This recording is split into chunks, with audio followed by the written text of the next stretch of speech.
IT self এডুকেশনে সকলকে স্বাগতম। আজকে আপনাদেরকে আমি দেখাবো কিভাবে ফটোশপের মাধ্যমে চেহারার উপর অন্য জিনিসের ছাপ বসানো যায়। চলুন তাহলে দেখা যাক কিভাবে এই কাজটি করা যায়। আর এই কাজটি দেখার আগে আপনাদেরকে একটি কাজ করতে হবে, সেটি হলো আমার চ্যানেলটিকে অবশ্যই সাবস্ক্রাইব করতে হবে, কারণ আপনার পরবর্তী চ্যানেলটি দেখার জন্য। চলুন তাহলে দেখা যাক কিভাবে কাজটি করি।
দিয়ে কপি করতে হবে।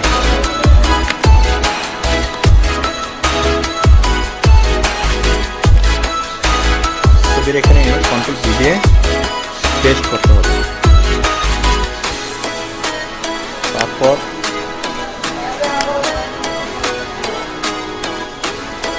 মুভ টুলস দিয়ে কন্ট্রোল টি চাপতে হবে। টি চাপার পরে